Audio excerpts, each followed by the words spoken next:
Stomach খুবই important.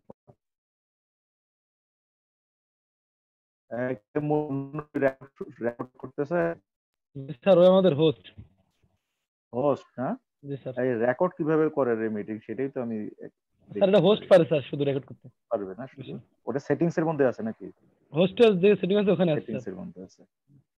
আচ্ছা, তোমরা স্টোমাকের কি কি পড়া পড়েছো বলো তো? স্যার স্টোমাকের ইউডি পড়াইছিল স্যার অর্ধেকটা, আর আমরা সেদিন পারফরেশন অফ পারফোরেশন পড়েছে শাহিন ভাই, শাহিন স্যার। পড়াচ্ছে আর কি, এখনো পড়ানো শেষ হয়নি, অর্ধেক কেবল পড়াইছে। পারফোরেশন পড়েছে, পেপটিক আলসার ডিজিজ পড়াচ্ছে। এই আর আর সালাম আর স্যার কিছু মনে হয়নি। হয় গ্যাস্ট্রিক আউটলেট অবস্ট্রাকশন পড়াইতে চেয়েছে নাকি, না তোমরা চেয়েছো সালাম স্যারের কাছে? স্যার তো এরকম কিছু বলেইনি, আবার আমরা চাইনি। তোমরা চাও নাই গ্যাস্ট্রিক আউটলেট অবস্ট্রাকশন পড়বা না? স্যার এটা সায়েন্স স্যার পড়াবে। শাহিন ভাই পড়াবে। আচ্ছা, গ্যাস্ট্রিক আউটলেট অবস্ট্রাকশন যে তোমরা সবাই বুঝতেছো যে স্টোমাক থেকে পাইলোরাস হয়ে ডিউডিনামে পাস করতে পারবে না ফুড পার্টিকেল জি স্যার। কোনো কারণে। এই কারণটা ইন্ট্রালুমিনাল হতে পারে, ইন্ট্রামুরাল হতে পারে, এক্সট্রামুরাল হতে পারে। একই রকম ভাবে যেমন তোমরা অবস্ট্রাকটিভ জন্ডিসের কজ পড়ছো, এখানে সেরকম আর কি, আমি এটা বলছি এরকম বইয়ে নাই। তো এর মধ্যে আমাদের ইন্ট্রামুরাল কজ দুইটা খুব ইম্পর্টেন্ট। যে গ্যাস্ট্রিক আউটলেট অবস্ট্রাকশন হচ্ছে ওয়াল থেকে, তার মধ্যে একটা হচ্ছে pyloric stenosis, gastric outlet obstruction due to pyloric stenosis due to chronic duodenal ulcer. এটা হচ্ছে complete diagnosis. Gastric outlet obstruction due to pyloric stenosis due to chronic duodenal ulcer. আরেকটা আমরা পড়বো gastric outlet obstruction due to carcinoma stomach. আরো অনেকগুলো কারণে gastric outlet obstruction হয়ে থাকে। তোমাদেরকে যদি বলা হয় যে টেল সাম কজেস বা write some causes of gastric outlet obstruction, সেখানে আরো কিছু কজ আসবে, lymphoma, gastrointestinal stromal tumour, duodenal tuberculosis, এরকম আরো কিছু আসবে, ওগুলো অত ইম্পর্টেন্ট না। এখন তোমরা স্টোমাক সম্বন্ধে বলো, স্টোমাকের যে বেসিক অ্যানাটমি এবং ফিজিওলজি, এই জিনিসটা একটু রিভিশন দিতে হবে। স্টোমাকের বেসিক অ্যানাটমি এবং ফিজিওলজি। স্টোমাকের ব্লাড সাপ্লাই, তোমাদের দেখো চ্যাপ্টারটা যদি তোমরা শুরু করো, প্রথমেই কিন্তু এগুলো দিয়েই শুরু হয়েছে। বেলি ল্যাব যদি পড়ো, অ্যানাটমি এবং ফিজিওলজি দিয়ে শুরু হয়েছে। এবং এখানে স্টোমাকের ব্লাড সাপ্লাই, লিম্ফেটিক সাপ্লাই, এগুলো খুব ইম্পর্টেন্ট। এগুলো ইম্পর্টেন্ট, এগুলো না বুঝলে সি স্টোমাকও বুঝবে না। সি স্টোমাক কিভাবে স্প্রেড করে, কিভাবে একটা স্টোমাকের কোনো প্যাথোলজির জন্য গ্যাস্ট্রিক সার্জারি করা হয়, এটা বুঝতে গেলেও আমাদের ব্লাড সাপ্লাই লাগবে, লিম্ফেটিক ড্রেনেজ লাগবে। আমরা যে সি স্টোমাকে রিসেকশন করব, একটা মেলিগনেন্সিতে যে রিসেকশন করা হয় টিউমার ফ্রি মার্জিন, এটা বুঝতে গেলেও আমাদেরকে ব্লাড সাপ্লাই এবং লিম্ফেটিক ড্রেনেজ পড়তে হবে। তারপরে তোমার অ্যানাটমিতে পড়েছো যে stomach bed, first year second ইয়ারে মনে আছে? ফখরুদ্দিন ছাড়া তো সবাই মিউট। স্টোমাক, যে স্টোমাক বেডের যে স্ট্রাকচার গুলো আছে, এটাও তোমরা ফার্স্ট ইয়ার সেকেন্ড ইয়ারে পড়েছিলা। এটাও ইম্পর্টেন্ট, এটা দরকার আছে। কি কারণে দরকার আছে? যেমন স্টোমাকের পিছনে আমরা জানি যে পেনক্রিয়াস থাকে, আরো কিছু আছে, এটা right to left, middle to lateral কিছু স্ট্রাকচার আছে। তো এটা কেন ইম্পর্টেন্ট? সি স্টোমাক যদি পোস্টারের ওয়ালে ধরে স্টোমাকের মেলিগনেন্সি, তাহলে সে যদি লোকাল এক্সটেনশন হয়ে পোস্টারিয়রলি অর্গানগুলোকে ইনভলভ করে, সেখানে তখন এটাকে এন ব্লক রিসেকশন করা অথবা কিউরেটিভ সার্জারি করা ডিফিকাল্ট হয়ে যায়। এই কারণে স্টোমাক বেডটাও ইম্পর্টেন্ট। যাই হোক, আমি তোমাদেরকে এত কঠিন করতে চাচ্ছি না, আমি তোমাদেরকে সহজ করে পড়াতে চাই, একদম সহজ, ইজি, তোমাদের ফিফথ ইয়ারে যতটুকু লাগবে। সি স্টোমাক কেন হয়, এটিওলজি কি, what are the aetiologies of carcinoma stomach, এটা আমাদেরকে জানতে হবে। What are the pre malignant conditions of stomach carcinoma, pre malignant condition of carcinoma stomach. তারপর আমাদের আছে কিভাবে মেটাস্টেসিস হয়, route of metastasis, clinical features, investigation, management, এরকম কিছু কিছু টপিকস আছে, তোমরা জানো অলরেডি। আচ্ছা, তোমরা কি এগুলো পড়ো নাই পরীক্ষার জন্য? জি স্যার পড়ছিলাম মোটামুটি। কিভাবে পড়ছিলা? গাইড বই থেকে না? স্যার পথ তো একটাই খোলা স্যার। পথ একটাই। ইয়ে না, এটা ভুল বলতেছো, গাইড বই হলো মুখস্থ করতে হয়। আর ইয়াস স্যার, ওই যে মানে আমাদের অনেকে স্যার বক্স আছে তো, বক্স কোশ্চেন দেখছে। বক্সের কোশ্চেন। আচ্ছা, গাইড বইয়ে কি, গাইড বই পড়াটা উচিত না, কিন্তু ওটা মুখস্থ করতে হয়, ওটা বোঝা যায় না। কিন্তু তুমি যদি জি স্যার। গাইড বই যে অংশটা পড়বা, যেমন এই যে আমি একটা স্ক্রিন দেখতে পাচ্ছ, এটিওলজি দেখতে জি পাচ্ছ। স্যার। জি স্যার, পাচ্ছি। আচ্ছা, আমি তো এটা পিডিএফ করছি, তুমি বলার পরে আমি দেখলাম যে আমার অপশন আছে। তো গাইড বইয়ে এইভাবে থাকতে পারে, কিন্তু টেক্সট বইয়ে কিন্তু এইভাবে নেই। টেক্সট বইয়ে একটা প্যারাগ্রাফ আছে, জি সেখানে স্যার। যদি পড়ো কথাগুলো সুন্দর বোঝা যায় পরিষ্কার করে, তারপরে তুমি বই পড়ো, নোট করো নিজে। এখানে অনেকগুলো এটিওলজি আছে কার্সিনোমা স্টোমাকের, এখানে অনেকগুলো ব্যাখ্যাও আছে। হেলিকোব্যাক্টার পাইলোরি ইনফেকশন তোমরা যখন পেপটিক আলসার ডিজিজ পড়ছো তখন পড়ো নাই? জি স্যার, পড়ছি স্যার। পেপটিক আলসার ডিজিজ তো হবে না, হেলিকোব্যাক্টার পাইলোরি ইনফেকশন না পড়লে পেপটিক আলসার ডিজিজ কমপ্লিট হবে না। হেলিকোব্যাক্টার পাইলোরি প্যাথোফিজিওলজি, কিভাবে কার্সিনোমা স্টোমাক করে, তারপরে ও কি কি প্যাথোলজিক্যাল চেঞ্জ করে, কিভাবে ইরাডিকেশন হবে, সেগুলো সবগুলো করছে। তো এখন 1 নম্বর আমাদের এখানে কজ আমরা দিয়েছি যে হেলিকোব্যাক্টার পাইলোরি ইনফেকশন এবং দ্য এটিওলজিস। তো হেলিকোব্যাক্টার পাইলোরি ইনফেকশন করে গ্যাস্ট্রাইটিস করে, inflammation of gastric mucosa, gastric atrophy এবং ইন্টেস্টাইনাল মেটাপ্লাসিয়া করে। And what is metaplasia? সেখান থেকে সে কার্সিনোমা। এটা হচ্ছে হেলিকোব্যাক্টার পাইলোরির ওয়েজ অফ কার্সিনোমা স্টোমাক। ও আগে ইন্টেস্টাইনাল মেটাপ্লাসিয়া করবে, তারপরে কার্সিনোমা করবে। আচ্ছা, মেটাপ্লাসিয়া শব্দটা যখন আসলো, তখন আমাদেরকে এই ধরনের কিছু টার্ম আছে, এপ্লাসিয়া, ডিসপ্লাসিয়া, মেটাপ্লাসিয়া, হাইপারট্রফি, অ্যাট্রফি, এই শব্দগুলো আমাদেরকে পড়ে নিতে হবে।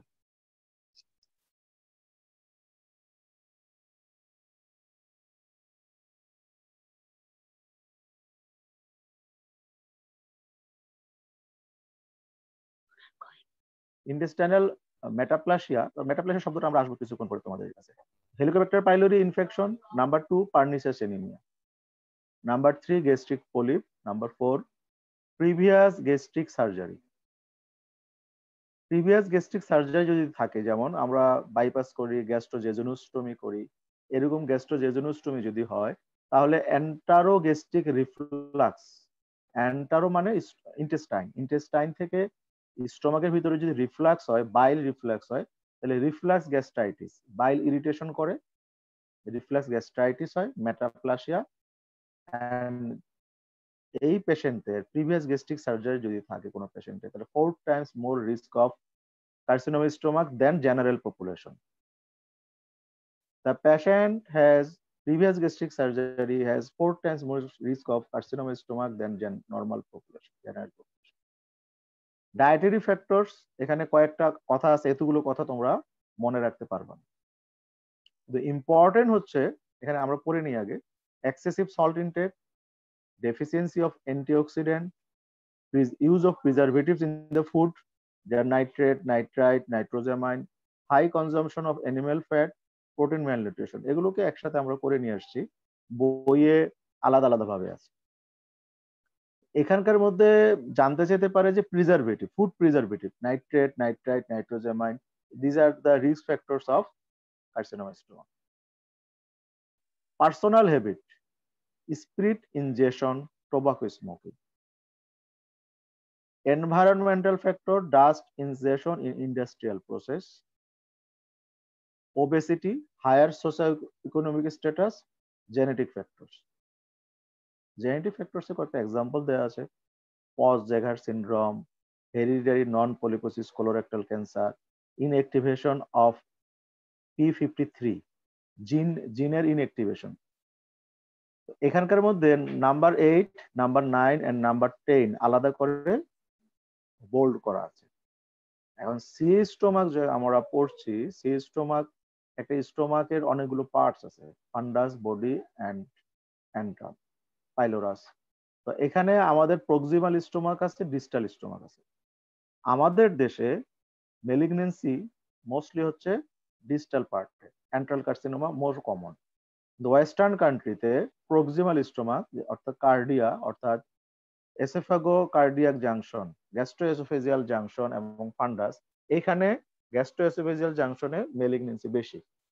এই ওয়েস্টার্ন কান্ট্রিতে গ্যাস্ট্রোএসোফেজিয়াল জাংশনে মেলিগনেন্সি বেশি, এটার কারণ obesity, higher socioeconomic status and genetic factor.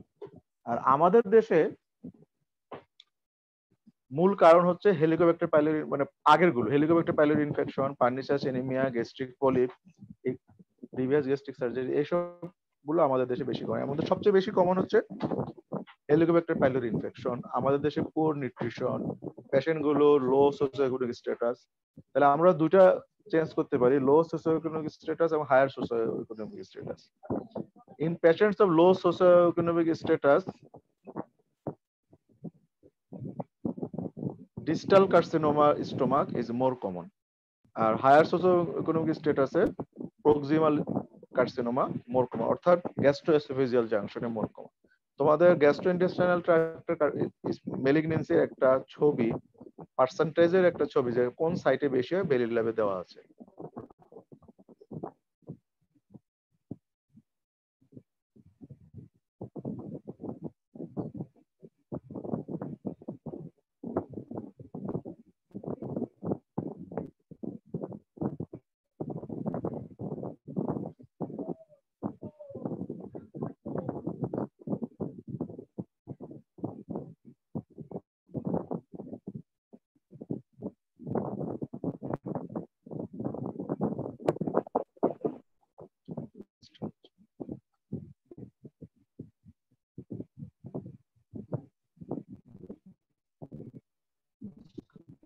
Pre-malignant conditions of carcinoma stomach. Pre-malignant conditions কিছুক্ষণ আগে আমরা বলেছি, তো আমাদেরকে জানবো। Pernicious anemia, chronic atrophic gastritis, adenomatous polyp, previous gastric surgery, chronic gastric ulcer, intestinal metaplasia, gastric dysplasia। এখানে কতগুলো terms আছে তোমরা সহজে বুঝতে পারছো, কতগুলো বুঝতে পারছো। পার্নিশাস এনিমিয়া, আলাদাভাবে পার্নিশাস এনিমিয়া পড়তে হবে, আগে পড়েছিলাম ভুলে গেছো। Chronic atrophic gastritis, adenomatous polyp, previous gastric surgery আগে আমরা বলেছিলাম। ক্রনিক গ্যাস্ট্রিক আলসার, সেখান থেকে হতে পারে rare condition. Intestinal metaplasia, gastric dysplasia. তোমাদের সুবিধার জন্য যেগুলো তোমরা থার্ড ইয়ার ফোর্থ ইয়ারে পড়েছিলা, এই ধরনের টার্মস গুলো নিয়ে এসেছি। Atrophy, hypertrophy, hyperplasia, metaplasia and dysplasia, এটা নিজের বোঝার জন্য। এবং সেখানে তোমাকে ভাইভাতে তুমি যদি টার্ম ইউজ করো মেটাপ্লাসিয়া, ডিসপ্লাসিয়া, কোনো স্যার জিজ্ঞেস করতে পারে। Atrophy, decrease in cell size. Hypertrophy, increase in cell size. Hyperplasia, increase in number of cell. Metaplasia, one type of cell is transformed to another type of cell. Metaplasia two types, আমরা বলবো আরো আছে। Squamous metaplasia, columnar metaplasia. Squamous metaplasia মানে epithelium অন্য লাইনের ছিল, সেখানে change to squamous epithelium. যেমন রেসপিরেটরি ট্র্যাক্টে columnar epithelium change to squamous epithelium. Gall ব্লাডারে columnar epithelium change to squamous epithelium. Urinary ব্লাডারে transitional epithelium change to squamous epithelium. আর এটা হচ্ছে কলামনার মেটাপ্লাসিয়া। অন্য ধরনের এপিথেলিয়ামটা কলামনার মেটাপ্লাসিয়া হয়েছে। যেমন ইন্টেস্টাইনাল মেটাপ্লাসিয়া অফ স্টোমাক। স্টোমাকে আমরা জানি যে squamous, stratified squamous epithelium, squamous epithelium, সে change to intestinal metaplasia. This is a pre malignant condition of carcinoma stomach. Intestinal metaplasia, তোমরা যদি আগের স্লাইড দেখো, নাম্বার 6 দেখো, intestinal metaplasia. Intestinal metaplasia is a pre-malignant condition. Barrett's esophagus, এটা esophagus তোমাদেরকে কি পড়াইছে Fakhruddin?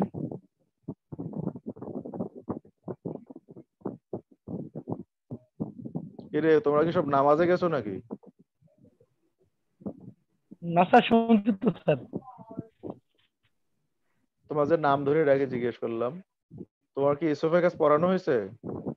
Sir oesophagus তো সম্পূর্ণটা, ইসোফেগাস দুইটা জিনিস পড়াইছে স্যার শুধু।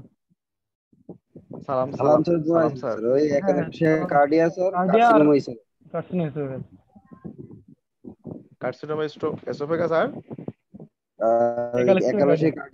একালেশিয়া কার্ডিয়া। দুটোই ইম্পর্টেন্ট পড়েছে, এই দুটোই বেশি ইম্পর্টেন্ট, এবং এই দুইটারই তোমার এক্স রে বা বেরিয়াম সোয়ালো এসোফেগাস এক্সরে দিতে পারে। বেরিয়াম সোয়ালো এক্সট্রা এসোফেগাস দিতে পারে, পরীক্ষায় ওস্কিতে থাকতে পারে, এগুলো থাকতে পারে। এই বাদে অবশ্য দেয় না তোমাদের। চারটা টার্ম হচ্ছে dysplasia. Dysplasia means disordered growth. Mild dysplasia, moderate dysplasia, severe dysplasia. এই ডিসপ্লাসিয়া যখন পাওয়া যায় তখন আমরা বলি যে এটা চান্স অফ মেলিগন্যান্সি বেড়ে গেছে। সিভিয়ার ডিসপ্লাসিয়া যেটা, সেটা আরেকটা নাম কার্সিনোমা ইন সিটু। যখন এটা এন্টায়ার থিকনেস অফ এপিথেলিয়ামকে কভার করে তখন আমরা বলবো সিভিয়ার ডিসপ্লাসিয়া। যদি 1/3 হয় তখন মাইল্ড ডিসপ্লাসিয়া, 2/3 হলে মডারেট ডিসপ্লাসিয়া, এবং ফুল থিকনেস হলে সিভিয়ার ডিসপ্লাসিয়া। তখন আমরা বলি কার্সিনোমা ইন সিটু। যেমন সিআইএন পড়ছো তোমরা, হ্যাঁ, সিআইএন কার্সিনোমা ইন সিটু। জি স্যার। তাই না? CIN carcinoma in cervical intraepithelial neoplasia যখন পড়েছো তোমরা, severe dysplasia carcinoma in situ বল, সার্ভাইকাল ইন্ট্রাএপিথেলিয়াল নিউপ্লাসিয়া। এইখানে টার্মগুলো তোমাদের সুবিধার জন্য দিচ্ছি। মেটাপ্লাসিয়া, ডিসপ্লাসিয়া, এখানে এক্সাম্পল কিছু আছে, পড়ে নেবে, বিশেষ করে মেটাপ্লাসিয়ার এক্সাম্পল আছে। And also types of gastric malignancy. এখানে আমাদের ইম্পর্টেন্ট গ্যাস্ট্রিক কার্সিনোমা, এছাড়াও এখানে গ্যাস্ট্রিক লিম্ফোমা হতে পারে, গ্যাস্ট্রিক জিস্ট। জিস্টের পুরো নামটা, এলাবোরেশনটা হচ্ছে gastrointestinal stromal tumour. Gastrointestinal stromal tumour. এই তিনটেই আবার তোমরা, আমরা যে বলেছি causes of gastric outlet obstruction, সেখানে চলে যাবে। নাম্বার 1 এ যদি তুমি বলো gastric outlet obstruction due to pyloric stenosis due to chronic duodenal ulcer, number 2 gastric carcinoma, number 3 gastric lymphoma, number 4 এ চলে যাবে GIST, gastric GIST. Classification of carcinoma stomach, এখানে অনেকগুলো ক্লাসিফিকেশন আছে, তোমাদেরকে বুঝতে হবে। তোমার যদি বেইলি ল্যাব খোলো, বেইলি ল্যাব খুলে লেখা একরকম দেখবা, ছবি আরেক রকম দেখবা, এবং মিলানো কষ্ট হয়ে যাবে। এগুলো আমি একটু একসাথে করার চেষ্টা করছি সামারি। এই পর্যন্ত আমাদের এখনো এই পর্যন্ত আমাদের ক্লাসিফিকেশন গেল। 4টা স্লাইড আছে ক্লাসিফিকেশনের। একটা খুব easy histological classification. Adenocarcinoma, squamous carcinoma, adenosquamous carcinoma. Adenocarcinoma হচ্ছে আমরা জানি, স্কোয়ামাস কার্সিনোমাটা দেখো, ওর স্টোমাকের এপিথেলিয়ামই তো স্কোয়ামাস এপিথেলিয়াম। অ্যাডেনোকার্সিনোমা এখানে ইন্টেস্টাইনাল ভ্যারাইটি যখন হচ্ছে, কলামনার এপিথেলিয়ামে যখন সে চেঞ্জ হচ্ছে, তখন এখানে অ্যাডেনোকার্সিনোমা হচ্ছে। আর মিক্স যদি হয় তখন অ্যাডেনোস্কোয়ামাস কার্সিনোমা। হিস্টোলজিক্যাল ক্লাসিফিকেশনটা সবচেয়ে ইজি, কিন্তু এটা তোমাদেরকে কম জিজ্ঞেস করা হবে। এরপরে আসো জিজ্ঞেস করবে হোয়াট ইজ লরেন্ট ক্লাসিফিকেশন। এটা তোমাদের রিটেনের কোশ্চেনও থাকতে পারে। Classify, write the Lauren classification of carcinoma stomach. Lauren ক্লাসিফিকেশনে intestinal type carcinoma stoma, diffuse gastric cancer, mixed. intestinal type diffuse gastric, diffuse মানে সে অনেক জায়গায় জুড়ে ছড়িয়ে থাকে। এটার আরেকটা নাম লিনিটাস প্লাস্টিকা। এটা এপিথেলিয়াম থেকে এটা মাসল ইনফিলট্রেট করে, ডিপ ইনফিলট্রেট করে, spread widely and worse prognosis and mix থাকে। তাহলে সবচেয়ে খারাপ কোনটা? ওর্স প্রগনোসিস, যার এটারই খারাপ রেজাল্ট।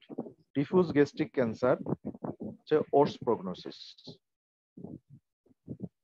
এটা দেখো, এ ছিল আমাদের হিস্টোলজিক্যাল ক্লাসিফিকেশন, বি আমরা দিয়েছি লরেন্ট ক্লাসিফিকেশন। এবার সি দেখো, এটা এইভাবে বইয়ে আছে আর্লি গ্যাস্ট্রিক কার্সিনোমা। আরেকটা আমরা পাবো অ্যাডভান্স গ্যাস্ট্রিক কার্সিনোমা। এটা হচ্ছে ডেপথ অফ ইনভেশন অনুযায়ী। এটা বুঝতে হবে, অ্যাডভান্স গ্যাস্ট্রিক কার্সিনোমা আমরা তাকেই বলবো যখন malignancy carcinoma involve the muscle layer. এপিথেলিয়ামকে ক্রস করে যে যখন মাসেলকে ইনভলভ করবে, তখনই আমরা বলবো অ্যাডভান্স গ্যাস্ট্রিক কার্সিনোমা। এখন আবার early gastric carcinoma, cancer limited to the mucosa and submucosa. Mucosa and submucosa. Mucosa থাকলো early gastric carcinoma, submucosa থাকলো early gastric carcinoma with or without lymph node involvement. মানে lymph node involvement এর সাথে carcinoma early না advance এটা বলে নাই যে না lymph node ইনভলভ করছে সেজন্য আমি অ্যাডভান্স গ্যাস্ট্রিক কার্সিনোমা বলবো, তা না। যেমন ব্রেস্ট কার্সিনোমা, তোমাদেরকে পড়ানো হয়েছে কার্সিনোমা ব্রেস্ট? জি স্যার, পড়াচ্ছি স্যার। কার্সিনোমা ব্রেস্টে দেখবা লিম্ফ নোড মেটাস্টেসিস হয়েছে, that is advance gastric carcinoma, advance malignancy. G sir. Haematogenous spread advance. এখানে কিন্তু বলেছে লিম্ফ নোড ইনভলভমেন্টের সাথে আর্লি এবং অ্যাডভান্সের কোনো সম্পর্ক নাই। ব্র্যাকেটে লেখা আছে দেখো T1 NEN, T1 NEN। T1 হচ্ছে tumour involvement, mucosa and submucosa with or without lymph node involvement. Any N 0 থাকতে পারে, এন 1 থাকতে পারে, সেটার সাথে গ্যাস্ট্রিক কার্সিনোমা আর্লি না অ্যাডভান্স এটা কোনো সম্পর্ক নেই। এটা গুড প্রগনোসিস। লিম্ফ নোড যদি ইনভলভমেন্ট হয়ও তাও বলছে গুড প্রগনোসিস, 5 ইয়ার সার্ভাইভাল 90%। আবার এখানে দেখো advance gastric carcinoma involves the muscle layer. ও মাসেল লেয়ার যদি ধরে থাকে তাহলে সে লিম্ফ নোড অলরেডি সে ধরে ফেলছে, এখানে আর এই প্রসঙ্গটা দেওয়া নেই। তবে মাসল ধরলেই আমরা তাকে বলবো অ্যাডভান্স ম্যালিগন্যান্সি। আর্লি গ্যাস্ট্রিক কার্সিনোমার মধ্যে এখানে সবচেয়ে স্যাররা খুব পছন্দ করে Japanese classification of early gastric cancer. তাহলে দেখো আমরা ক্লাসিফিকেশনের মধ্যে ছিলাম, একটা হিস্টোলজিক্যাল ক্লাসিফিকেশন, লরেন ক্লাসিফিকেশন, আরেকটা আমরা বলেছি according to depth of invasion early gastric carcinoma and advance gastric carcinoma. আবার আর্লি গ্যাস্ট্রিক কার্সিনোমার মধ্যে Japanese classification of early gastric cancer, আমরা ছবি দেখাবো একটু পরেই। এখানে type 1, type 2 and type 3। Japanese classification যেটা টাইপ 1, টাইপ 2, টাইপ 3। টাইপ 2 কে আবার 3 ভাগে ভাগ করেছে, type 2 A, type 2 B, type 2 3। আমরা দেখি মাথা খারাপ হয়ে যাবে, ছবি দেখলে আবার সহজ হবে। জাপানিজ ক্লাসিফিকেশন টাইপ 1, তোমরা ছবি দেখতে পাচ্ছ, টাইপ 1, টাইপ 1, টাইপ 2 এখানে আমরা ভাগ করেছি এ বি সি, তারপরে টাইপ 3 আর একটা মিক্স করা হয়েছে টাইপ 3 এন্ড টাইপ 2 সি থাকলে কি এরকম হতে পারে। টাইপ 1 প্রোট্রুডিং, টাইপ 1 দেখো আমাদের টাইপ 1 লেখা ছিল টাইপ 1 প্রোট্রুডিং, মানে সে মিউকাস এপিথেলিয়াম থেকে সে লুমেনের দিকে প্রোট্রুড করেছে, এপিথেলিয়াম থেকে লুমেনের দিকে প্রোট্রুড করেছে। আর টাইপ 2 সুপারফিশিয়াল নাম দেওয়া হয়েছে, এবং টাইপ 3 এক্সক্যাভেটেড। আমরা টাইপ 2 তে পরে আসছি, টাইপ 3 চলো, টাইপ 3 তে আমরা দেখি এক্সক্যাভেটেড, ও ভিতরে ইনভেশন করেছে। টাইপ 3 মিউকোজা সাবমিউকোজা এখানে ভিতরে ইনভেশন করেছে। আর টাইপ 2 হচ্ছে সুপারফিশিয়াল, এখানে 3 ভাগে ভাগ করেছে, A B and C, A B and C. Type 3 A elevated, type 3 B flat. চলো দেখি আমরা টাইপ 3, টাইপ 2 এ ইলেভেটেড, একটু প্রোট্রুশন হয়েছে কিন্তু নট লাইক টাইপ 1, টাইপ 1 এর থেকে প্রোট্রুশনটা কম। টাইপ 2 বি ফ্ল্যাট, সমান সমান লেভেলে আছে। টাইপ 2 সি ডিপ, দেখো ডিপ্রেসড।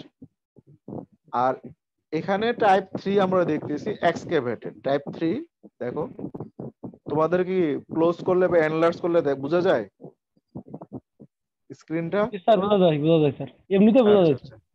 এমনিতে বোঝা যায় না, আমি যে একটু বড় করতেছি কাছে করলে সেটা সেরকম আসে? জি স্যার, আসছে স্যার। আচ্ছা ঠিক আছে। তাহলে দেখো টাইপ 1 এর সাথে টাইপ 1 হচ্ছে প্রোট্রুডিং, টাইপ 2b এলিভেটেড, এটা প্রোট্রুডিং এর কাছাকাছি, টাইপ 2 এটা টাইপ 1 এর কাছাকাছি। Type 2b flat, type 2c depressed, মানে সে ডিপ্রেশন দেখা যাচ্ছে কিন্তু সেটা আবার টাইপ 3 এর মতো কাছাকাছি এক্সক্যাভেটেড। আর এখানে তোমাদেরকে যে ছবির কথা বলছিলাম যে ম্যালিগন্যান্সির পার্সেন্টেজ সাইটে, এটা international. Upper oesophagus 2%, mid oesophagus 6%, lower oesophagus, gastroesophageal junction and cardia, এই তিনটা মিলে অ্যাপ্রক্সিমেটলি 60%, বডিতে 15%, অ্যান্ট্রামে 13, পাইলোরাসে 7%।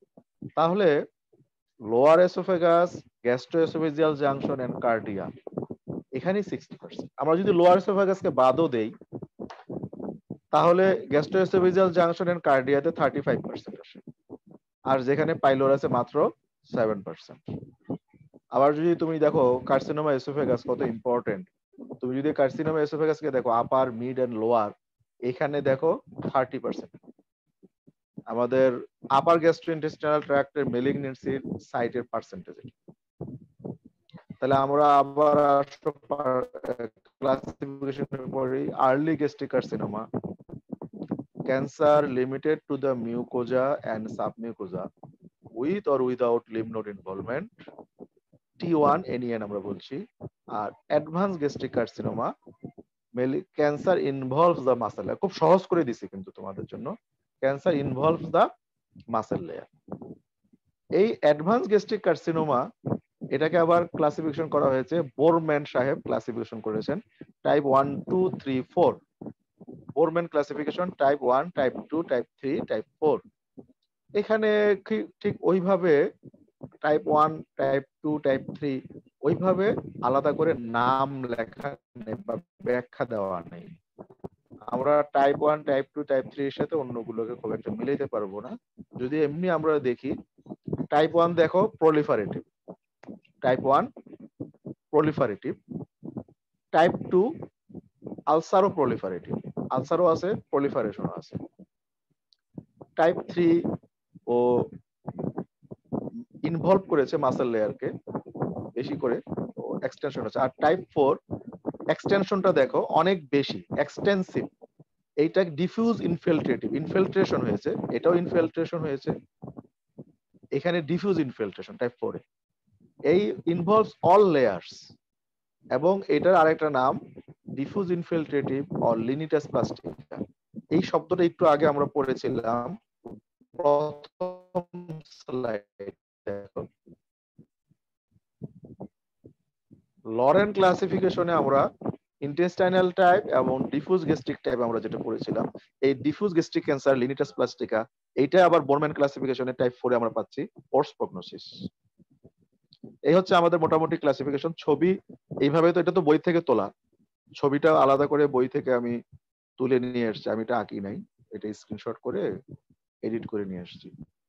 তোমাদেরকে সহজ করে ছবি আঁকাটা শিখতে হবে, জাস্ট পেন্সিলের স্কেচ, আর কিছু না, পেন্সিলের স্কেচ করে ছবি আঁকা। এই আমাদের এই পর্যন্ত আমরা যেগুলো পড়লাম, এটিওলজি অফ গ্যাস্ট্রিক ক্যান্সার 10টা আছে, কিছু পড়বা নিচের গুলো, এবং উপরের মনে করে 3-4টা পড়লা, নিচের 2-3টা পড়লা। এই প্রিমেলিগনেন্ট কন্ডিশন অফ সিএস স্টোমাক, এগুলো কিছু terms, types of gastric malignancy. এই পর্যন্ত আমরা যখন জানলাম, তখন আমরা দেখবো এখন clinical features of CS stomach. মাথায় ঢুকছে পড়া? জি স্যার, ঢুকছে স্যার। এগুলো কি আগে পড়া ছিল? নিয়োজিত তো একবার স্যার, ক্লাসিফিকেশন তো ওইভাবে এইভাবে ছিল, আমি এইভাবে ক্লাসিফিকেশন তোমাকে কেউ দিবে না, এটা আমি জি স্যার, করেছি। এটা এইভাবে বইও নাই, এটা বইও নাই, এটা আমি করছি, না হলে খুব অসুবিধা হচ্ছিল, বিভিন্ন রকম ক্লাসিফিকেশন আছে। Clinical features of CS stomach. এই ক্লিনিক্যাল ফিচার্স যে কোনো জায়গার, তোমরা দেখো, তোমাদেরকে যদি আমি স্টপ শেয়ার করবো না, আচ্ছা ঠিক আছে, তোমরা লেখা দেখতেছো, পড়তেছো। এই ক্লিনিক্যাল ফিচার্স গুলো যে কোনো সিএস স্টোমাক বলো, সিএ কার্সিনোমা ইন্টেস্টাইন বলো, তোমরা কার্সিনোমা রেকটাম, কার্সিনোমা ব্রেস্ট, যে কোনো জায়গার মেলিগনেন্সির সব পেশেন্টের ক্লিনিক্যাল ফিচার্স একরকম হবে না। পেশেন্ট আর্লি আসতে পারে, পেশেন্ট লেটে আসতে পারে। আর এখানকার জন্য আমার ইম্পর্টেন্ট কার্সিনোমা স্টোমাক কি, গ্যাস্ট্রোএসোফেজিয়াল জাংশনে যদি হয় তার ক্লিনিক্যাল ফিচার্স হবে একরকম, এন্ট্রাল কার্সিনোমা হলে ক্লিনিক্যাল ফিচার হবে একরকম, আর্লি গ্যাস্ট্রিক কার্সিনোমা হলে ক্লিনিক্যাল ফিচার্স হবে একরকম, অ্যাডভান্সড গ্যাস্ট্রিক কার্সিনোমা হলে ক্লিনিক্যাল ফিচার্স হবে একরকম, মেটাস্টেসিস হলে আরেক রকম। একটা খেয়াল করো, এখানে আমরা যে ক্লাসিফিকেশন পড়েছি, এখানে মেটাস্টেসিসের কোনো শব্দ ছিল না।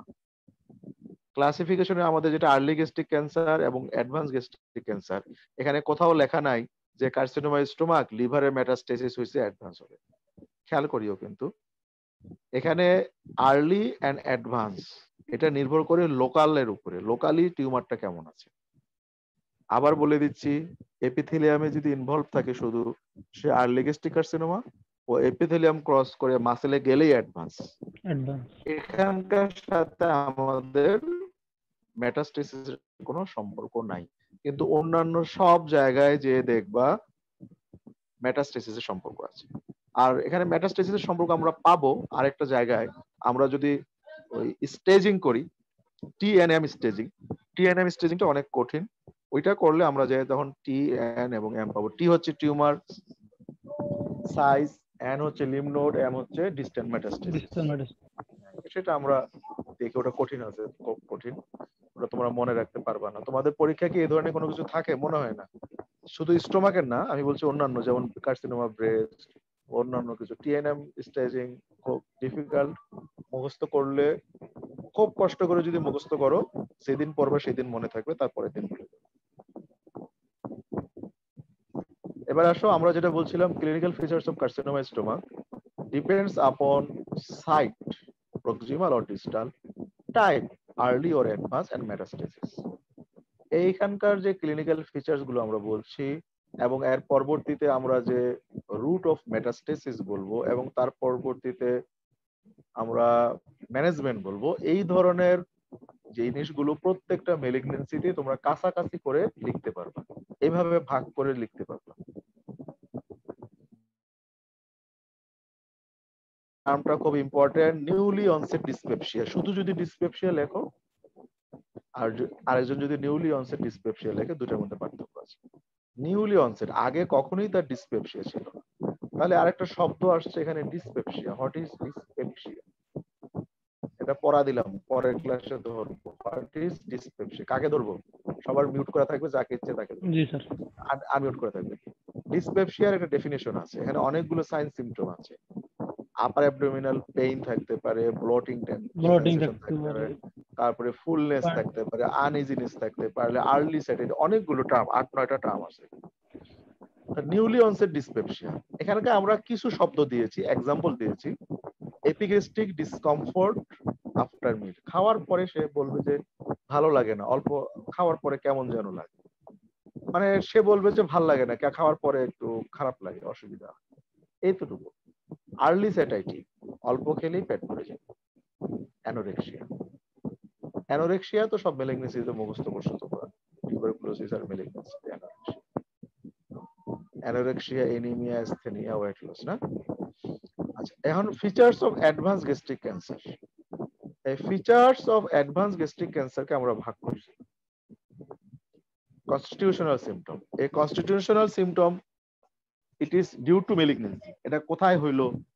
এটা আপার স্টোমাকে হইলো না ডিস্টাল স্টোমাকে হইলো না এটা মেটাস্টেসিস হলো, এটার জন্য না।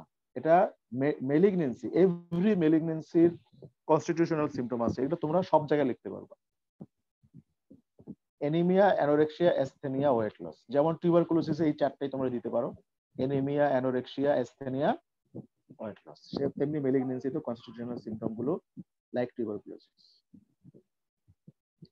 লোকাল সিম্পটম, এখানে তোমরা এইভাবে যদি ভাগ করে দাও, যে কোনো মেলিগনেন্সিতে, আমার এটা হচ্ছে, তুমি বলতে পারো এটা একটা আইডিয়া যে মেলিগনেন্সির, কার্সিনোমা স্টোমাকের অ্যান্সার গুলো কিভাবে দিবে ক্লিনিক্যালি। অন্যান্য মেলিগনেন্সিতেও তোমরা এইভাবে ভাগ করে দিবা, constitutional symptom, local symptom, and features of metastasis. তাহলে তোমাদের পয়েন্ট মিস হবে না এবং নাম্বার বেশি হবে এবং স্যার খুশি হবে।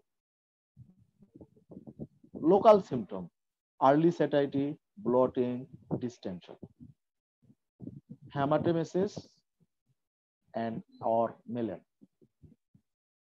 Iron deficiency anaemia. কিভাবে আমরা বুঝবো তার অ্যানিমিয়া হয়েছে? ওর প্যালট থাকবে, টায়ার্ডনেস থাকবে। অ্যানিমিয়ার একটা ইম্পর্টেন্ট সিম্পটম হচ্ছে পেশেন্ট বলবে দুর্বল লাগা, যে কোনো অ্যানিমিয়াতে। এপিগ্যাস্ট্রিক লাম্প, এটা অ্যাডভান্স হওয়ার পরেই আসলে পাওয়া যাবে। আমরা তো আগেই বলেছি এগুলো হচ্ছে features of advance gastric carcinoma. Epigastric lump যদি পালপাবল হয় তাহলে এটা আমাদের একটা ইন্ডিকেট করবে যে এটা কিউরেটিভ সার্জারি করা যাবে না। কিউরেটিভ সার্জারি, আমি বলি নাই যে সার্জারি করা যাবে না, আমি বলেছি কিউরেটিভ সার্জারি করা যাবে না। লোকাল সিনড্রোমের মধ্যে অবস্ট্রাকটিভ ফিচার এটা দেখো, যদি ডিস্টাল হয় তাহলে অ্যান্ট্রাল কার্সিনোমা, যদি হয় তাহলে গ্যাস্ট্রিক আউটলেট অবস্ট্রাকশন হবে। আর ভমিটিং, ডিহাইড্রেশন। আর যদি গ্যাস্ট্রোএসোফেজিয়াল জাংশনে কার্সিনোমা হয় তাহলে ডিসফেজিয়া হবে। Dysphagia, what is dysphagia, what is রিগারজিটেশন?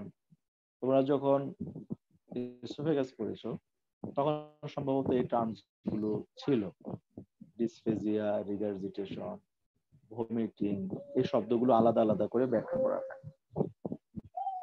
G sir, ছিল sir. Features of metastasis. Ascites is the important features of metastasis. Hepatomegaly, jaundice, আর নিচে আমার 4টা টার্ম দেওয়া আছে, 4টা term. Troisier sign, Kuchenberg's tumor, Sister Joseph nodule, rectal shelf of Blumer। সবগুলো নাম কি শুনছো? না খুব স্যার কঠিন লাগতেছে? ওদের রেকটাল শেপ আর ব্লামার এটা শুনি নাই, বাদ বাকি সবগুলো শুনছি। বাকি সব শুনেছো, ঠিক আছে। সিস্টার জোসেফ নুডুল আম্বিলিকাসে পাওয়া যায়, এটা কার্সিনোমা স্টোমা। আম্বিলিকাসে এখানে নডুল আসে, এবং এটা একজন সিস্টার তার নাম ছিল জোসেফ। উনি ডিউটি করতে করতে দেখে বেশ কয়েকটা পেশেন্টের এরকম এখানে সে নডুল পাইছে। সে এটা প্রথম নোটিশ করছে যে এরকম মেলিগনেন্সি পেশেন্টের নডুল পাওয়া যায়, তখন এটা তার নামে হয়ে গেছে sister Joseph. Krukenberg tumor, it is not only for carcinoma stomach. Troisier sign, not only for carcinoma stomach. Krukenberg tumor, not only for carcinoma stomach. Rectal shelf of Blumer, not only for carcinoma stomach. Intra-abdominal malignancy, যে কিছু কিছু intra-abdominal malignancy তে আমরা ভার্কোস gland পাবো। Mind it, Virchow's গ্ল্যান্ডটা কি? What is Virchow's gland? Sir supraclavicular lymph node enlarged, right or left? Left. Left supraclavicular. তাহলে enlarged left supraclavicular lymph node is called varicose gland. যদি আমরা enlarged left supraclavicular lymph node এর সাথে C stomach পাই তখন এটা হবে ট্রয়সিয়ার sign. আর যদি আমরা এটা সি স্টোমাক আমরা না পাই, এটা আর ভার্কোস গ্ল্যান্ড, ইন্ট্রাঅ্যাবডোমিনাল ম্যালিগন্যান্সি তে, প্যানক্রিয়াটিক কার্সিনোমা পাইতে পারি, এটা কার্সিনোমা ব্রেস্টও পেতে পারি, ঠিক আছে। লেফট সুপ্রাক্লাভিকুলার এখানে ইন্ট্রাঅ্যাবডোমিনাল ম্যালিগন্যান্সিতে কিভাবে লেফট সুপ্রাক্লাভিকুলার লিম্ফ নোডে যায়, এটা অনেক বড় পাথ হয়ে প্যারাঅ্যাওর্টিক লিম্ফ নোডে যাবে। তোমরা এটা করবা যারা এফসিপিএস করবা, এমএস করবা সার্জারিতে, মেডিসিনে পোস্ট গ্রাজুয়েট যারা করবা, তখন তোমাদেরকে এটা পরীক্ষা ধরবে কিভাবে এটা যায়, আমার তোমাদের দরকার নেই। কিন্তু ক্রুকেনবার্গ টিউমারটা কিন্তু তোমাকে ফিফথ ইয়ারে তোমাকে ধরবে। Krukenberg tumour, what is Krukenberg tumour? Sir, intra-abdominal metastatic tumor from the ovary. Ovary with ascites. না, আমি শব্দটা হচ্ছে ক্রুকেনবার্গ টিউমার, অ্যাসাইটিস তো তা থাকবেই। তোমার যখনই সে টিউমার স্যার, যে অ্যাবডোমিনাল ম্যালিগন্যান্সি যেটা পেরিটোনিয়ামে মেটাস্টেসিস হয়ে গেছে, পেরিটোনিয়ামে, সেখান থেকে সেই একটা টিউমার সেল টুপ করে পড়ে গেল ওভারির মধ্যে, তো সেখানে টিউমার হবে। এখন কোশ্চেন হলো, ওভারিতে পড়লেই যে তার টিউমার হবে, কোন ধরনের পেশেন্টের ক্ষেত্রে ওভারিতে সে পড়লে টিউমার হবে? সে ওভারির সারফেসটা স্মুথের বদলে রাফ হতে হবে। সাধারণত রিপ্রোডাক্টিভ যাদের ওভুলেশন হয় তাদের ওখানে র সারফেস হয়ে যায় ওভারিতে। র সারফেস হলে টিউমার সেল পড়লে খুব সহজেই সেখানে টিউমার হতে পারে, ক্রুকেনবার্গ টিউমার। আচ্ছা, রেকটাল শেলফ অফ গ্লুমার, তাহলে একটাই শব্দ তোমার, দুইটা শব্দ এই তোমার এখানে পরিচিত, একটা হচ্ছে রেকটাল শব্দ, একটা হচ্ছে শেলফ শব্দ। শেলফ মানে তাক। তোমাদের যে বইয়ের তাক আছে, বই রাখি আমরা যে বই, তার সেলফ বা শেলফ বলি। এই হচ্ছে বই। আমরা যদি ডিজিটাল রেকটাল এক্সামিনেশন করি, ডিজিটাল রেকটাল এক্সামিনেশন করলে আমরা পালপেট করতে পারবো যে কিছু টিউমার লাইক সিডলিং, এবং সেটা শেলফের মতো। প্রথমে একটু পাবো, আঙ্গুল উপরে দিলে আবার একটু পাবো, আঙ্গুল আরো ভিতরে ঢুকেলে আবার পাবো। এইটাই হচ্ছে একই রকম ক্রুকেনবার্গ টিউমারের যে প্যাথোলজি, মেটাস্টেসিস, পেরিটোনিয়াল মেটাস্টেসিস। এই পেরিটোনিয়াল মেটাস্টেসিস হলেই রেকটাল শেলফ ব্লুমার পাওয়া যায়। এটা ব্লুমার তার নাম অনুযায়ী হয়েছে, এটা নিয়ে আমাদের ভয়ের কিছু নাই। আমাদের হচ্ছে পারারেকটাল এক্সামিনেশন করলে আমরা টিউমার সেল পেতে পারি, সিডলিং পেতে পারি। এই ভয়ের কিছু নাই। এখন আমরা আবার চলে যাও কার্সিনোমা স্টোমাকের ক্লিনিক্যাল ফিচার্সে। Features of early gastric carcinoma, features of advance gastric carcinoma. Features of early gastric carcinoma: newly onset dyspepsia, usually after the age of 40, usually after male, early satiety, anorexia. Features of advanced gastric carcinoma: constitutional symptom, local symptom, and features of metastasis. আরেকটা আছে নন metastatic effect of malignancy. এটাও শুধু carcinoma স্টোমাকে নয়, এটা তুমি ইন্ট্রাঅ্যাবডোমিনাল malignancy অথবা যে কোনো মেলিগনেন্সির জন্য এটা প্রযোজ্য। Thrombophlebitis and deep vein thrombosis, এই দুটাই হয় tumour.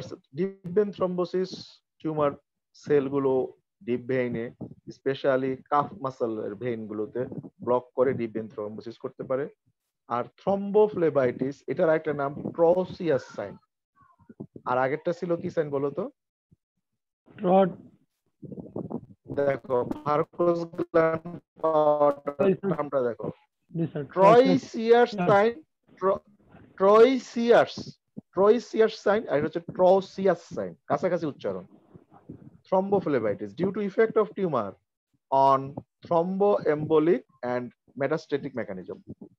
Effects of tumor on thromboembolic and metastatic, মানে টিউমার যে কোনো মেলিগনেন্সি থ্রম্বোএম্বোলিজম আমাদের প্রপাগেট করে, থ্রম্বোএম্বোলিজমকে এনহ্যান্স করে। এটাই আমরা বলছি tumour due to effect of tumour on thrombotic and haemostatic mechanism. তাহলে এবার আমরা আমাদের ক্লিনিক্যাল ফিচার্স গুলোকে আমরা ভাগ করছি early gastric carcinoma, due to early gastric carcinoma, due to advance gastric carcinoma, local symptom, local features, constitutional symptom, local symptom, due to metastasis, and features non metastatic effect of malignancy. এবার আসো spread of C stomach.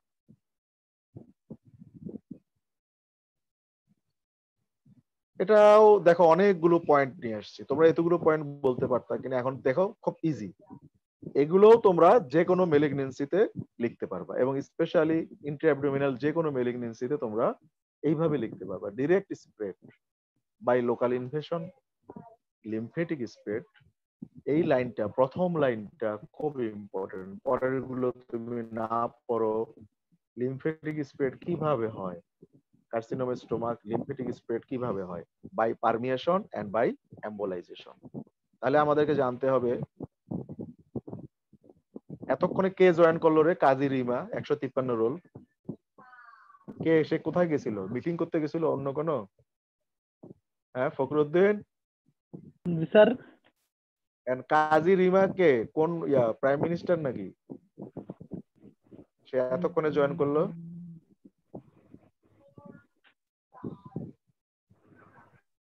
কই ছিল sir? দেখলাম এখন join করেছেন তিনি। Sir অনেকে তো নেটের প্রবলেমের কারণে ওই ডিসকানেক্ট হয়ে যায়, আবার এরকম। হ্যাঁ স্যার, এরকম আমাদেরও তো এরকম হয়েছে, পরে আবার সাথে সাথে কানেক্ট করতেছে। আচ্ছা ঠিক আছে। পার্টিসিপেন্ট 70 জন আছে তোমরা। নেটের প্রবলেম স্যার, বুঝাই যাচ্ছে। ওকে, ডিরেক্ট স্প্রেড। ও এখন একটু মিউট আনমিউট করে একটু সাউন্ড দিচ্ছে আমাদের। ডিরেক্ট স্প্রেড হচ্ছে by local invasion, lymphatic spread by permeation and embolization. Permeation and embolization. And what is permeation, what is embolization? সেটা এখন আমরা আলোচনা করব না, তোমরা পড়ে নিবে what is permeation, what is embolization.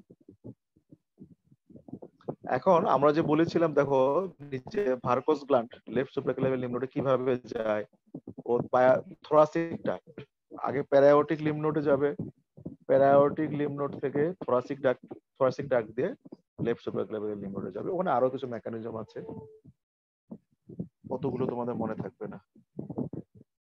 তার নাম্বার এ ছিল direct spread, B lymphatic spread, C haematogenous spread. Liver, lungs, brain common. Transperitoneal spread, যেমন ক্রুকেন ব্যাকটেরিয়া উদাহরণ দিয়ে দিয়েছি, transperitoneal spread. Transluminal spread, malignancy transluminal spread হতে পারে, স্টোমাকের ভিতর থেকে সেল হয়ে ডিস্টালি কোথাও যে মেলিগনেন্সি হলো। এটা ইউজুয়ালি ইন্টেস্টাইনে বেশি হয়, প্রক্সিমাল টিউমার, ডিস্টাল টিউমার হতে পারে। ইমপ্লান্টেশন ডিউরিং সার্জারি, যে কোনো ইন্ট্রাঅ্যাবডোমিনাল মেলিগনেন্সি হলো, যে কোনো মেলিগনেন্সি অথবা যে কোনো মেলিগনেন্সি ইন্ট্রাঅ্যাবডোমিনাল হোক অথবা যে কোনো হোক, আমাদের অপারেশন করার সময় আমাদের ইনস্ট্রুমেন্টের মাধ্যমে, আমাদের হাতের মাধ্যমে মেলিগনেন্ট সেল এসে স্কিন, সাবকিউটানিয়াস টিস্যু, মাসল এসব জায়গাতে ইমপ্লান্ট হয়ে যায়, সেখানে মেলিগনেন্সি হতে পারে। তাহলে আমরা এতগুলো স্প্রেড অফ কার্সিনোমা স্টোমাকের এতগুলো আলোচনা করলাম।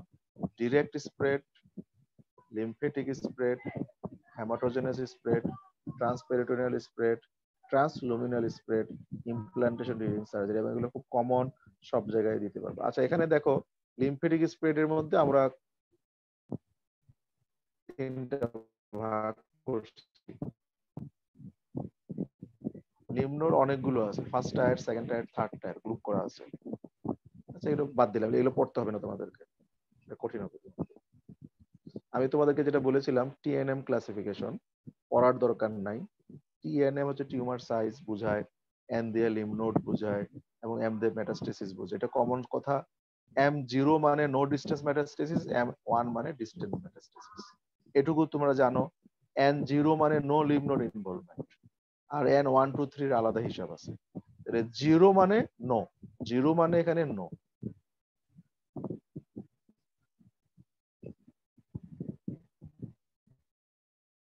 স্টেজিং আছে, এগুলো পড়তে হবে না, কঠিন নাকি? পড়তে চাও নাকি? সব দেখেই তো মাথা ঘুরে যাচ্ছে। হ্যাঁ, এটা দেখে মাথা ঘুরে যাবে, এটা পারবা না। এর দুটো বাদ, এটা আমি রাখছি এখানে স্লাইডের মধ্যে রাখছি আর কি, এটা স্লাইড তৈরি করছি, রাখছি, তোমাদের এটা পড়ার দরকার নেই। এখন আসো ইনভেস্টিগেশন। এইখানে দেখো, এইটা আমি চাই যে তোমরা এইভাবে ইনভেস্টিগেশন গুলো যে কোনো মেলিগনেন্সি, আমি তোমাদের একদিন লেকচার ক্লাসও মনে বলছিলাম যে ইনভেস্টিগেশন ক্লিনিক্যাল ফিচার্স মেলিগনেন্সির জন্য যখন হবে, আমাদের কিছু কমন ফরম্যাট ফর্মুলা থাকবে, সেইভাবে আমরা সাজাতে চেষ্টা করব। তাহলে তুমি যদি ভুলেও যাও, তাও এক দুইটা করে পয়েন্ট তুমি লিখতে পারবে। For diagnosis, for staging, for prognosis and for assessment of the patient. কথাগুলো তোমরা কি বুঝতে পারছো? প্রথম কথা হলো পেশেন্টের কার্সিনোমা স্টোমা আছে কি নাই, এটা আমাকে ডায়াগনোসিস করতে হবে। তাইলে আমি ডায়াগনোসিস করে বলবো হ্যাঁ, this is a patient of carcinoma stomach.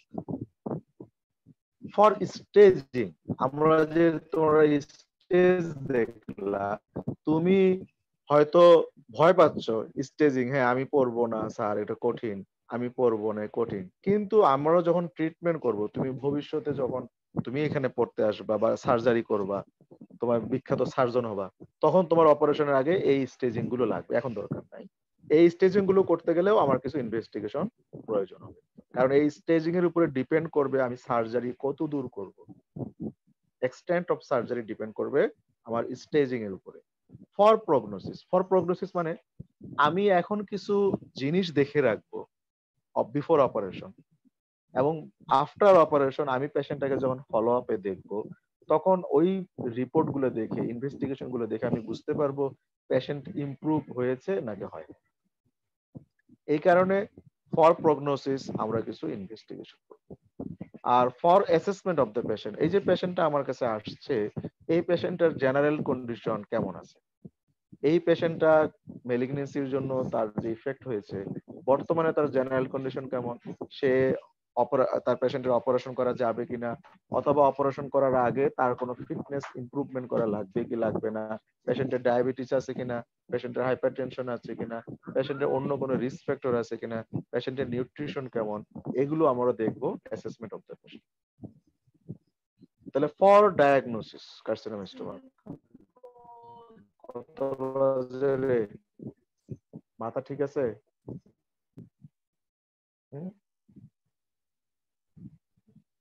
For diagnosis, endoscopy of upper gastrointestinal tract and biopsy. যে কোনো ইনভেস্টিগেশনে আমরা বলি যে আমরা ছোট থেকে বড় ইনভেস্টিগেশন দিব বা সহজ ইনভেস্টিগেশন দিব। আমরা হয়তো একটা ইনভেস্টিগেশনে বলে ফেললাম যে সিবিসি, আরবিএস, সিরাম ক্রিয়েটিনিন আমরা করাই, কিন্তু সিবিসি, আরবিএস, সিরাম ক্রিয়েটিনিন পেশেন্টের ডায়াগনোসিসে আমাকে কোনো হেল্প করবে না, সেটা হেল্প করবে আমার অ্যাসেসমেন্ট অফ দ্য পেশেন্ট। আমার ডায়াগনোসিসের জন্য আমাকে প্রথমে এমন একটা ইম্পর্টেন্ট কথা বলতে হবে যে একটা বা দুইটা কথা দিয়ে আমি ডায়াগনোসিস করতে পারবো। যেমন endoscopy of upper gastrointestinal, endoscopy করে আমি দেখব যে টিউমার আছে কি নাই। তারপরে আমরা বায়োপসি করবো। বায়োপসির রুলস আছে, রুলস অফ বায়োপসি, এই শব্দটা পড়তে হবে, মুখস্থ করতে হবে। 10 কোয়াড্রেন্ট বায়োপসি, আমরা 10টা জায়গা থেকে বায়োপসি নেব, 10টা জায়গা থেকে বায়োপসি নেব। সেই 10টা জায়গা কোনটা কোনটা তোমরা ধর এখন মনে রাখতে পারবে। আচ্ছা, আর আমরা যে এন্ডোস্কোপি করে দেখবো, এন্ডোস্কোপিস্ট যিনি দেখবেন উনি কি কি দেখবেন, কি কি দেখে উনি সন্দেহ করবেন যে this may be a case of malignant ulcer. Features of malignant ulcer on endoscopy: size more than 2 centimetre, edge হবে রেইজড এন্ড ইভার্টেড, মার্জিন হবে irregular, loss of rugosity of mucosa surrounding the ulcer. আলসারে mucosa যেমন rugosity থাকে, ভাঁজ হয়ে থাকে, কিন্তু আলসারের চারিদিকে ওটা রুগুসিটি লস হয়ে যাবে, ও প্লেন হয়ে যাবে। এগুলো হচ্ছে এন্ডোস্কোপিক ফাইন্ডিং। আর একটা ডায়াগনস্টিক ফিচার হচ্ছে barium meal X-ray of stomach and duodenum. এটা সবসময় করার প্রয়োজন হয় না আমাদের। এন্ডোস্কোপি যদি ভালো থাকে, এন্ডোস্কোপির রিপোর্ট যদি ক্লিয়ার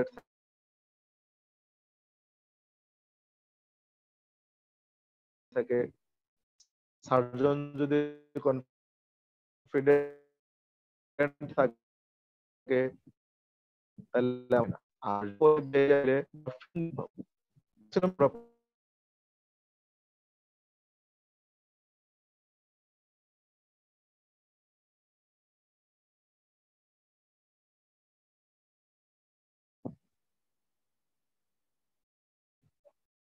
কনস্ট্যান্ট বলতে আমরা কয়েকটা ফিল্মে আমরা পরপর 2-3টা ফিল্মে আমরা দেখবো যে ইরেগুলার ফিলিং ডিফেক্ট আছে, তখন আমরা বলবো কনস্ট্যান্ট ফিলিং ডিফেক্ট। তাহলে আমরা প্রথমে পড়লাম ফর ডায়াগনোসিস, আমাদের ডায়াগনোসিস হয়ে গেল। তার আগে এখানে যেটা আমাদের দরকার ছিল, এটা কিন্তু ইনভেস্টিগেশন। এখানে কিন্তু তোমার যদি বলে যে কিভাবে ইনভেস্টিগেশনের মধ্যে, এটা হচ্ছে আমরা ল্যাবরেটরি ইনভেস্টিগেশন আমরা বলতেছি এন্ডোস্কোপি, কিন্তু তুমি যদি বলো তোমার ম্যানেজমেন্টের মধ্যে তুমি যদি যাও, ডায়াগনোসিস যদি তুমি বলো, তাহলে তোমার প্রথমে আসবে সিমটম, সাইন, তারপরে তোমার আসবে এখানে investigation. Symptom, sign and investigation. How will you diagnose a case? যে কোনো পেশেন্ট, যে কোনো ডিজিজ তুমি যদি ডায়াগনোসিস করতে যাও, পেশেন্টের জন্ডিস আছে কিনা, তাহলে তুমি পেশেন্টের হিস্ট্রি নিবা। তুমি যদি ডায়াগনোসিস করতে যাও পেশেন্টের কার্সিনোম স্টোমাক আছে কিনা, আমরা হিস্ট্রি নিব আগে। সেই হিস্ট্রিটা হলো সিমটম, তারপরে এক্সামিন করব, সেটা হলো সাইন, আর তারপরে আমরা ইনভেস্টিগেশন করব। সবগুলো মিলেই হচ্ছে আমাদের ডায়াগনোসিস। আর এখানে আমরা বলছি investigation for diagnosis, endoscopy, barium meal X. এরপরে আমরা ইনভেস্টিগেশন ফর স্টেজিং। এখানে স্টেজিং আমরা ইনভেস্টিগেশন করব আলট্রাসোনোগ্রাম অফ হোল অ্যাবডোমেন। এখানে যদি আমরা দেখি লিভারে মেটাস্টেসিস আছে, অ্যাসাইটিস আছে বা লিম্ফ নোড ইনভলভমেন্ট আছে, তাহলে আমরা স্টেজিং করতে পারবো। খুব ভালো আলট্রাসোনোগ্রাম এটা বলতে পারে। সিটি স্ক্যান অফ অ্যাবডোমেন এটাও বলতে পারবে। চেস্ট এক্সরে অথবা সিটি স্ক্যান অফ চেস্ট, লাংসে মেটাস্টেসিস আছে কিনা বলতে পারবে। আরো 2টা আলট্রাসোনোগ্রাম আছে, 4 এবং 5, আমাদের এখানে হয় না। এন্ডোস্কোপিক আলট্রাসোনোগ্রাম, যে এন্ডোস্কোপি করা হবে গ্যাস্ট্রিক ক্যামেরা দিয়ে, সেখানে আলট্রাসোনোগ্রাম প্রব থাকবে, এই endoscopic ultrasonogram. Laparoscopy and laparoscopic ultrasonogram. Laparoscopy করে দেখা যাবে মেটাস্টেসিস আছে কিনা, অ্যাসাইটিস আছে কিনা, এবং ওইখানে যদি আমার আলট্রাসাউন্ড মেশিন থাকে আমরা আরো ভালো বুঝতে পারবো। আমাদের জন্য এটা প্রযোজ্য নয়, তবে রিটেন পরীক্ষার জন্য লাগবে, ভাইবার জন্য লাগবে না, লং কেসের জন্য এই কথাগুলো লাগবে। পেট সিটি, এটা আরেকটা টেস্ট যেটা দিয়ে আমরা ভালো স্টেজিং বুঝতে পারবো। বলেছিলাম ফর প্রগনোসিস আমরা কিছু করব, কি করব? Tumour marker. টিউমার মার্কার করবে। টিউমার মার্কার আফটার অপারেশন কমতে থাকবে। আমরা অপারেশনের আগে পেশেন্ট ডায়াগনোসিস যখন করি, অপারেশনের আগে আমরা টিউমার মার্কার দেখব। অনেকগুলো টিউমার মার্কার আছে। ম্যালিগন্যান্সি অফ স্টোমাক, কার্সিনোমা স্টোমাকের জন্য মোর স্পেসিফিক হচ্ছে CA-72-4, আরেকটা আছে CEA, কার্সিনো এমব্রায়োনিক অ্যান্টিজেন, আর কার্সিনোজেনিক অ্যান্টিজেন CA-72-4। এই টিউমার মার্কার শুধু ম্যালিগন্যান্সি ও কার্সিনোমা স্টোমাক না, যে কোনো ম্যালিগন্যান্সিতে আমরা যে টিউমার মার্কার গুলো পাবো, এটা আমরা অপারেশনের আগে একটা লেভেল দেখব, অপারেশনের পরে দেখলাম যে টিউমার মার্কার লেভেলটা কমে গেছে, তার মানে ওর আমরা টিউমার রিমুভ করেছি।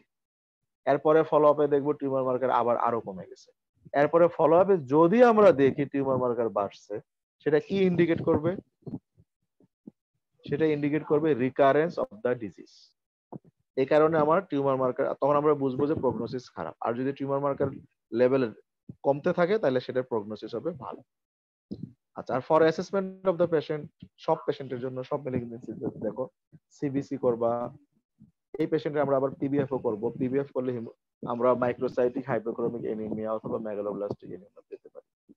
Liver function test, blood sugar, serum electrolyte, blood urea, serum creatinine, blood grouping, এগুলো অনেকগুলো কথা আছে যে আমরা ইনভেস্টিগেশন করব। আজকে মনে হয় ইনভেস্টিগেশন পর্যন্তই আজকে পড়া থাক, এরপরে আমাদের ম্যানেজমেন্ট আছে, ট্রিটমেন্ট আছে। আচ্ছা, আরো কিছু কথা আছে, এগুলো আজকে আর হবে না। আচ্ছা, তোমাদের আজকের সন্দীপ স্যার ক্লাসটা নিয়ে নিয়েছে কালকে না? জি স্যার, কালকে না স্যার, কালকেও নেবে, আগামী কালকেও। স্যার কি পড়াচ্ছে রে? স্যার তো ভাস্কুলার ডিজিজ পড়াচ্ছে, স্যারের চেস্টের সিটি সার্জারি কয়েকটা ক্লাস আছে। ভাস্কুলার শেষ হলে কার্ডিওথোরাসিক পড়া শুরু হবে স্যার। কার্ডিও থোরাসিক পড়াবে? মানে বেশি কিছু না স্যার, ওই যে যেগুলো লাগে আর কি, কয়েকটা আছে না স্যার, নিউমোথোরাক্স, ওইগুলো একটু পড়াবে। আচ্ছা আচ্ছা, ঠিক আছে। আর ইয়া কি পড়াচ্ছে? দিজেন স্যার কি পড়াচ্ছে? দিজেন স্যার কিছু পড়াচ্ছে না স্যার, উনি তো অনলাইনে ক্লাস নেয়নি, অনলাইনে। ও, স্যার তো জেনারেল সার্জারি ছিল, তো স্যার স্যার লিম্ফোমা পড়াচ্ছে আর স্প্লিন ধরবে আর কি সোমবারে। তহিদ স্যার। জি স্যার। আচ্ছা, তোমাদের এই স্টোমাকটা পড়ানোর পরে তুমি ওরা চাচ্ছ অ্যাপেন্ডিক্স পড়তে নাকি? জি স্যার। আমার তো মনে হয় অ্যাপেন্ডিক্স তোমাদের পড়া আছে সব স্যার। তারপর একবার তোমরা থার্ড ইয়ার থেকে অ্যাপেন্ডিক্স পড়ছো, তোমরা ওয়ার্ডে অ্যাপেন্ডিক্স পড়ছো। আমার ধারণা থার্ড ইয়ারে তোমাদের লেকচার ক্লাস হয় নাই? হয় নাই স্যার ওইভাবে, ওই লেকচার না ওয়ার্ড আর কি। আমি তো ওয়ার্ডে, আমি যখন এখানে স্টুডেন্টদেরকে পড়াই রংপুর মেডিকেলে যখন ছিলাম, থার্ড ইয়ারের স্টুডেন্ট মানে অ্যাপেন্ডিক্স পড়তে পড়তে ঝাঁঝরা হয়ে গেছিল। মানে ওয়ার্ডে গেলেই অ্যাপেন্ডিসাইটিস বেশি হয়, acute abdomen appendicitis, perforation, intestinal obstruction, এগুলো বেশি পড়াইতাম আর কি। একুট কন্ডিশন ওটা আমার রেডি করা নাই, ঠিক আছে, রেডি করে ফেলবো আমি। জি স্যার। আর এরপরের ক্লাসটা আমি তাহলে তোমাদেরকে ইয়াতে নিয়ে নিব, এই স্টোমাকের বাকিটা তোমরা এটা একটু পড়ে নাও, যতটুকু আমি পড়াইলাম হ্যাঁ এটুকু তোমরা পড়ে নাও, বুঝে নাও। আমাদের এরপরের দিন আমরা বাকিটুকু পড়াই, এটা আবার রিভিশন দিব, তারপরের ক্লাসে আমরা। স্যার এই সপ্তাহে ক্লাস নিতে পারো স্যার? এই সপ্তাহে নিতে গেলে ওই আগে আলটিমেটলি শুক্রবার বা শনিবারে নেওয়া লাগবে, মাঝখানে আমি আর পারি না রে, দিনের বেলা আর হয় না, রাতে একটা আনসার্টিন থাকে। দেখা গেলো তোমাদেরকে টাইম দিলাম 9টার সময় বা 10টা, পারলাম না। তার থেকে আমার এই শুক্রবার বা শনিবার সকালে 11টা সময় ভালো, 11টা-12টা। জি স্যার। এখন যেহেতু মোবাইলে নিতে পারতেছি স্ক্রিনশট, কোনো অসুবিধা নেই। আমার ল্যাপটপ নিয়ে ঝামেলা ছিল 2 সপ্তাহ, আমি ওই জন্য ক্লাস নিতে পারি। জি স্যার। তো ঠিক আছে, সবাইকে খোদা হাফেজ, ভালো থাকো। আসসালামু আলাইকুম স্যার।